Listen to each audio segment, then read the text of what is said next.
Very good morning class. आपका स्वागत है हमारे YouTube channel dream study with Divyanshu sir.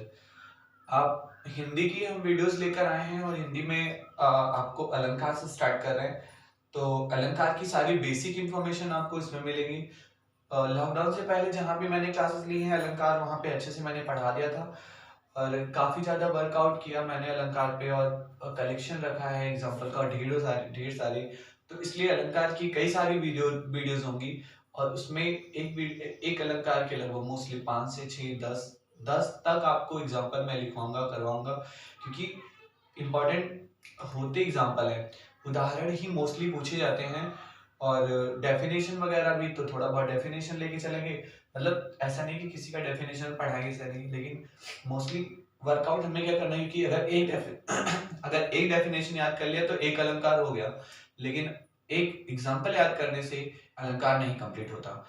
Second thing ये है कि हमारे जो 10th 11th 12th के स्टूडेंट हैं जिनको अलंकार की आवश्यकता है, उनको एक दो अलंकार ही पढ़ने हैं, अर्थालंकार के या शब्दालंकार के, तो उनका भी इसी के साथ काम होता जाएगा। आपके जितने भी आपको जो एग्जाम्पल बहुत इजी लगता है वो आप याद कर लीजिएगा, वो आप लिख के आइए एग्जाम में और आपको पूरे मार्क्स मिलेंगे।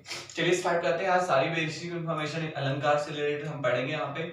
और फिर से एक बार हम स्वागत करते हैं आपका अपने YouTube channel dream study with Divyanshu sir में। और बात यह है कि आप प्लीज हमारे यूट्यूब चैनल को लाइक शेयर और सब्सक्राइब करते रहिए। अपने दोस्तों से भी कहिए कि एक बार वीडियोस जरूर देखें और पढ़ें हमसे। चलिए स्टार्ट करते हैं। अलंकार शब्द है अलंकार, और अलंकार शब्द किन शब्दों से बना है, कैसे उपसर्ग लगे हैं, क्या प्रत्यय यूज हुआ है, क्या मूल धातु हुआ है, इसका शाब्दिक अर्थ क्या है, प्रवर्तक कौन है, इन सब की जानकारी आज हम इसमें बात करेंगे। चलिए स्टार्ट करते हैं। सबसे पहले आते हैं अलंकार, जो कि अलम उपसर्ग से बना है। अलंकार शब्द अलम उपसर्ग, क्री मूल धातु था, मूल धातु क्री, और घैया प्रत्यय है। घैया जो है वो क्या है, प्रत्यय है। तो अलंकार शब्द अलम उपसर्ग, क्री धातु और घैया प्रत्यय से मिलकर बना है। क्वेश्चन बनता है कि बताइए अलंकार शब्द में उपसर्ग कौन सा है, तो अलम उपसर्ग है। वैसे हिंदी की अगर बात करें तो हिंदी में अलंकार अलम प्लस कार से ही मिलकर बना है। मतलब आभूषित करने वाला, सुशोभित करने वाले को ही अलंकार कहते हैं। कहा भी गया है कि अलंकरोति इति अलंकारः। क्या कहा गया है, अलंकरोति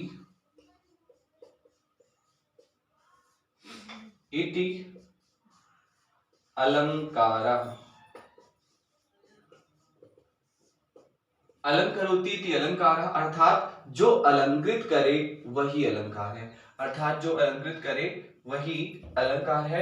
तो अलंकार का शाब्दिक अर्थ आता है कि प्रश्न बनता है कि अलंकार शब्द का शाब्दिक अर्थ क्या है, तो अलंकार शब्द का शाब्दिक अर्थ है आभूषण, गहना, सजावट, सज्जा आदि। और भी इसके अर्थ हो सकते हैं इससे रिलेटेड कि चाहे अलंकार शाब्दिक अर्थ आभूषण है, गहना है, सजावट है, सज्जा है, इन सब में से कुछ भी आ सकता है। क्वेश्चन बनता है कि अलंकार शब्द का शाब्दिक अर्थ क्या है, तो आभूषण है, गहना, सजावट, सज्जा और जो भी। अच्छा, अलंकार का अगर हम परिभाषित करते हुए बात देखें तो अलंकार की परिभाषा क्या होती है। अलंकार की परिभाषा होती है जो अलंकृत करे वही अलंकार है। मैंने कहा अलंकरोति इति अलंकारः, जो अलंकृत करे वही अलंकार है।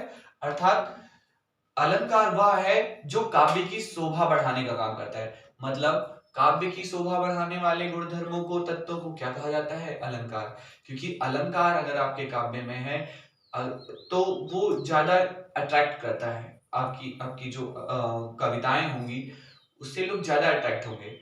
तो आकर्षित करने का काम जिस प्रकार को आभूषण पहनाकर सुशोभित किया जाता है, उसी प्रकार कवि जो है अपने काव्य में अलंकार का प्रयोग करके उसकी शोभा बढ़ाता है। अर्थात जो अलंकृत करे वही अलंकार है। हमारे 10th 11th के और या 12th के जो स्टूडेंट हैं वो हिंदी पढ़ते हैं, वो देख ले। अलंकार की परिभाषा आप सिर्फ एक शब्दों में लिखेंगे कि काव्य की शोभा बढ़ाने वाले शब्दों को, गुणधर्मों को अलंकार कहते हैं। अब बात आता है कि अलंकार के प्रवर्तक, जनक और पिता कौन है। अलंकार की चाहे प्रवर्तक दे दे, चाहे जनक पूछ ले और चाहे पिता पूछ ले, आपका आंसर होगा आचार्य भामा। अलंकार के जो जनक हैं वो आचार्य भामा हैं। और बात 3 क्वेश्चन अभी तक हो चुके हैं। अगर पूछता है अलंकार शब्द में उपसर्ग क्या है, अलम उपसर्ग है, किस प्रत्यय से अलंकार शब्द बना है, तो घैया प्रत्यय से बना है। और अगर पूछता है कि बताइए किस मूल धातु से अलंकार, तो क्री।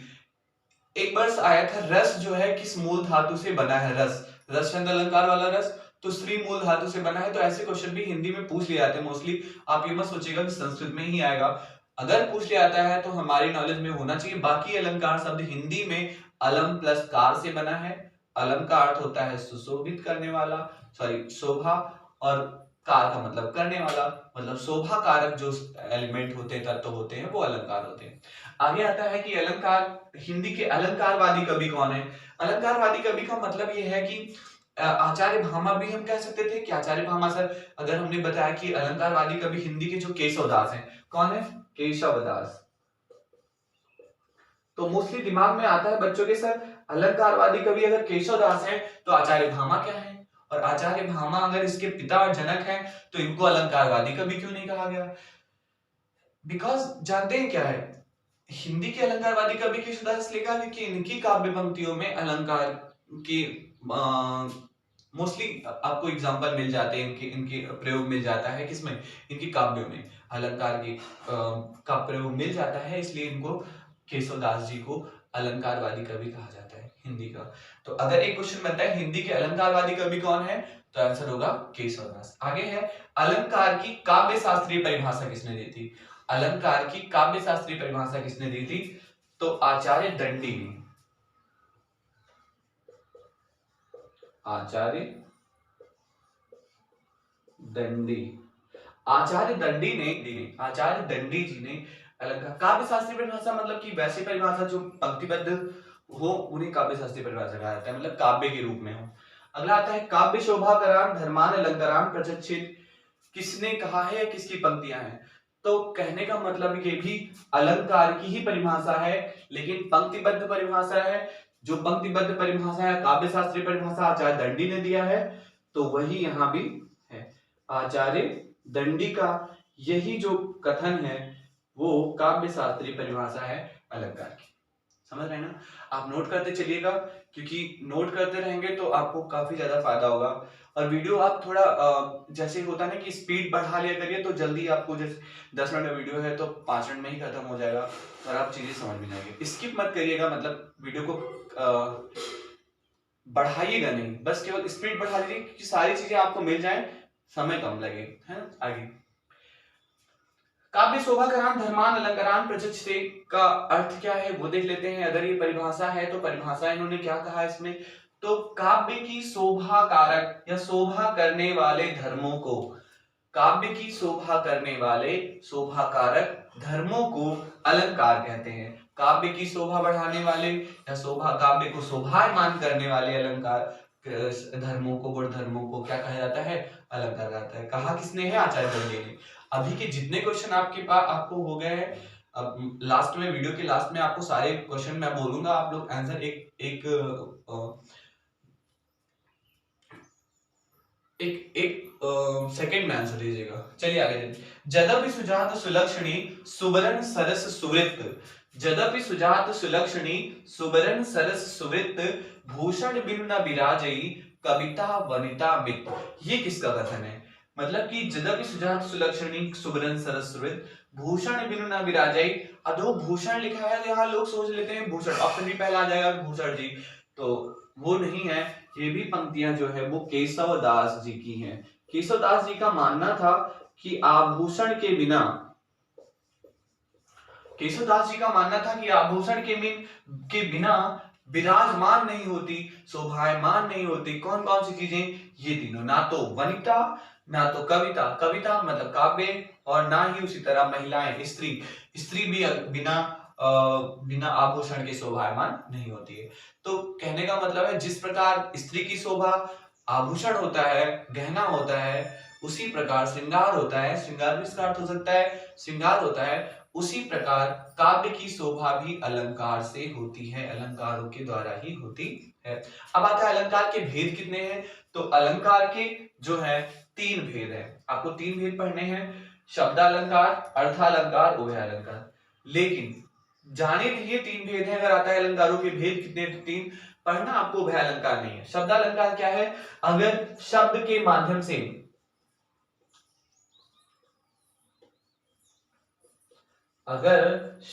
माध्यम से काव्य की शोभा बढ़ाई गई हो, अगर शब्द के माध्यम से काव्य की शोभा बढ़ाई गई हो तो शब्दालंकार होता है। इसके जितने भी टाइप हैं, अब अभी हम उसकी बात करेंगे।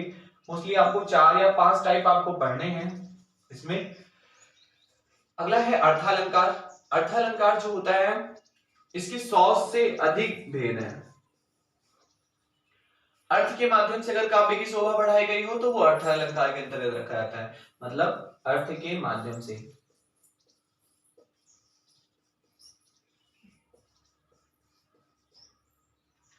और उभयालंकार क्या होता है, जब किसी काव्य पाठ में, जब किसी काव्य पंक्तियों में शब्दों के और अर्थ दोनों के माध्यम से, शब्द और अर्थ दोनों माध्यमों से काव्य की शोभा बढ़ाई गई हो तो वहां पर उभयालंकार होता है। अगर आप लोग कहते हैं तो उभयालंकार के भी 2-4 टाइप हम करवा देंगे, मतलब प्रकार की कोई जो अलंकार हैं वो भी करवा देंगे। अदरवाइज आप इतने अलंकार पढ़ेंगे जितना आपके लिए जरूरी है, और कुल मिला के आपको 30 वीडियो इसकी मिल जाएंगी, 30 वीडियो। मैं ये जैसे आपको ये ना रहे कि अगर मान लो आपको विशेषोक्ति अलंकार पढ़ना है और फिर आपको 3-4 अलंकार एक्स्ट्रा पढ़ने पड़े एक ही वीडियो में, उसके बाद विशेषोक्ति की बारी आए तो आपको इससे असुविधा होगी। इसलिए हमने सोचा है सारे अलंकारों की अलग अलग वीडियोस रहेंगी। तो स्टार्ट हम कल से करेंगे सारी वीडियोस, मतलब कल से अनुप्रास अलंकार जो नेक्स्ट वीडियो होगी आपके अनुप्रास अलंकार की होगी। अलंकार संबंधित जितनी बेसिक चीजें थी मैंने बता दी हैं। इसके अलावा आपको अलंकार पढ़ाने के बाद अलंकार संबंधित जितने भी वन लाइनर क्वेश्चन बनते हैं, वन लाइनर क्वेश्चन में मतलब वन लाइनर जो महत्वपूर्ण तथ्य हैं वो आपको मैं बाद में करवा दूंगा, लिख लिख के कम से कम 50 या 48 वन लाइनर होंगे जो आपके लिए हेल्पफुल होंगे। फिर से एक बार मैं इसके भेद की बात तो मैं बाद में करता हूँ, पहले एक बार जितना इधर से क्वेश्चन हो सकता है मैं बता देता हूँ। देखिए, अलंकार शब्द का शाब्दिक अर्थ क्या है, तो आभूषण, गहना, सज्जा, सजावट, श्रृंगार, कुछ भी कह सकते हैं आप। इसके पश्चात अगर कहता है अलंकार शब्द में उपसर्ग क्या है, तो अलम उपसर्ग है। किस मूल धातु से अलंकार शब्द बना है, तो क्री मूल धातु से बना है। प्रत्यय क्या है, तो घय प्रत्यय है। अगर हम बात करें कि अलंकार शब्द हिंदी में किन 2 शब्दों से बना है, तो अलम प्लस कार से बना है। हिंदी में अगर हम इसको तोड़ते हैं तो अलम प्लस कार से बनता है, ठीक है ना। अलम उपसर्ग है और करने वाला कारक है। आगे आता है अलंकार के प्रवर्तक या जनक कौन है, तो अलंकार के प्रवर्तक और जनक रस, छंद, अलंकार तीनों के आपको पढ़ने होंगे, पिता या जनक। तो अलंकार के आचार्य भामा इसके हैं। फिर हिंदी के अलंकारवादी कवि कौन है, तो हिंदी के अलंकारवादी कवि का क्वेश्चन आता है तो आचार्य केशुदास जी हैं, वो हो जाएगा। अलंकार की काव्य शास्त्रीय परिभाषा किसने दी है, आचार्य दंडी ने दी है। काव्य शोभाकरान धर्मान अलंकार अलंकारान प्रचच्छेदे किसने कहा है या किसका कथन है, तो फिर वो भी आचार्य दंडी का कथन है, क्योंकि काव्य शास्त्रीय परिभाषा यही है, उन्होंने यही परिभाषा दी थी अलंकार की।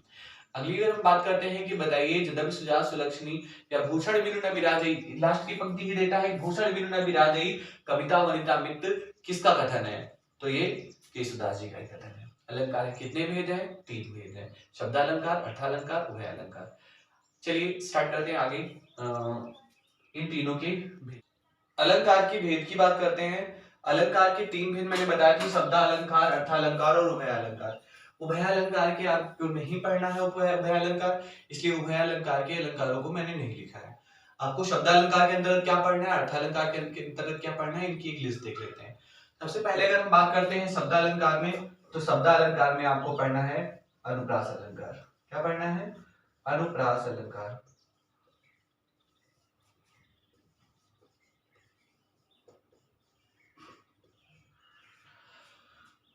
पहला तो आपको अनुप्रास अलंकार की पहली वीडियो मिलेगी, ये वीडियो फर्स्ट होगी। और इस वीडियो के अंतर्गत अलंकार के जो 5 भेद हैं, अनुप्रास अलंकार के 5 भेद हैं, उनके बारे में हम चर्चा करेंगे। पहला जो है वो है 6 का अनुप्रास। अगर आपको दिखाई ना दे रहा होगा तो आप ध्यान दीजिएगा आवाज पे। छेकानुप्रास, फिर आपको वृत्यानुप्रास पढ़ना है, फिर आपको लाटानुप्रास पढ़ना है, उसके बाद आपको श्रुत्यानुप्रास पढ़ना है,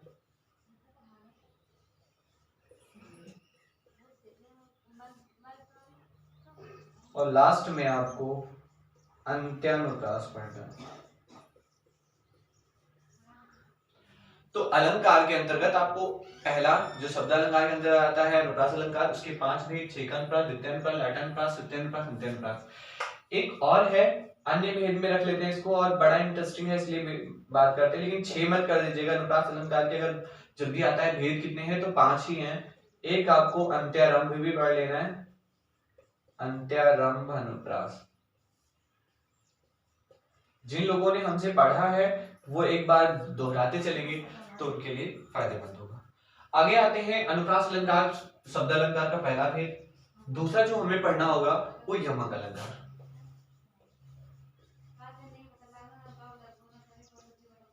यमक अलंकार। तीसरा जो हमें पढ़ना है वो है यमक अलंकार के बाद श्लेष अलंकार।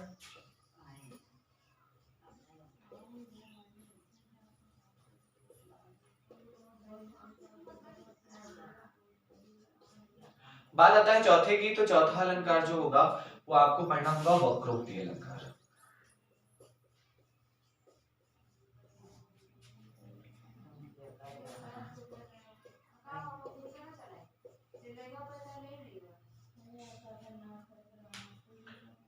अनुप्रास अलंकार, यमक अलंकार, श्लेष अलंकार, वक्रोक्ति अलंकार, फिर आपको वीप्सा अलंकार पढ़ना होगा।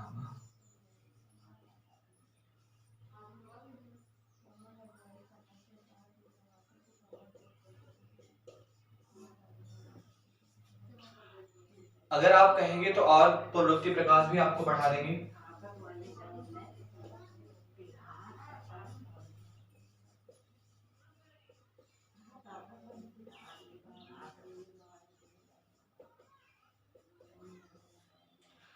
तो शब्द अलंकार के अंतर्गत मोस्टली वैसे हमें पढ़ना 4 ही होता है, अनुप्रास अलंकार, यमक अलंकार, श्लेष अलंकार, वीप्सा अलंकार, वक्रोक्ति अलंकार, बस ये चारों।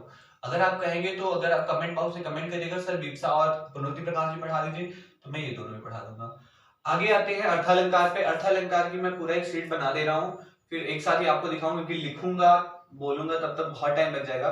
तो फटाफट मैं एक आपको पूरा लिस्ट बना के देता हूँ कि अर्थालंकार में कितना पढ़ना है। तो अर्थालंकार के इतने भेद याद आ रहे थे मुझे, तो इतने मैंने लिख दिए हैं, जिसमें सबसे पहले आपको उपमा अलंकार पढ़ना होगा, उपमा अलंकार, फिर रूपक अलंकार, उत्प्रेक्षा अलंकार, संदेह अलंकार, भ्रांतिमान अलंकार, उसके पश्चात आपको फिर विभावना अलंकार, विशेषोक्ति अलंकार, असंगति अलंकार, विरोधाभास अलंकार, अतिशयोक्ति अलंकार, मानवीयकरण, उल्लेख अलंकार, अपनहुति अलंकार, दीपक अलंकार, दृष्टांत अलंकार, उदाहरण अलंकार, व्यतिरेक अलंकार, अनन्वय अलंकार, अन्योक्ति अलंकार, स्मरण अलंकार, लोकोक्ति अलंकार, प्रतीप अलंकार और उपमेय उपमा अलंकार। एक बात और आपसे सजेशन लेंगे हम ये कि अगर इसके अलावा आपको कोई अलंकार अर्थालंकार पढ़ना है तो आप एक बार याद जरूर दिला दीजिएगा, क्योंकि याद मुझे आ नहीं रहा है और बुक्स वगैरह ज्यादा मैं लेके आया नहीं यहाँ पे। तो एक बार आप लोग कमेंट बॉक्स में ये कमेंट करके बताइएगा कि इसमें कौन सा अलंकार छूट गया है, तो बड़ी कृपा होगी आपकी। आज के लिए इतना ही, थैंक यू क्लास। कल से आपको अनुप्रास की वीडियो मिल जाएगी, अनुप्रास अलंकार के 5 वेद और अनुप्रास अलंकार क्या होता है इनके बारे में अच्छे से चर्चा करेंगे। तब तक के लिए बहुत बहुत धन्यवाद, और वीडियोस को लाइक शेयर और सब्सक्राइब करिएगा। Thank you so much.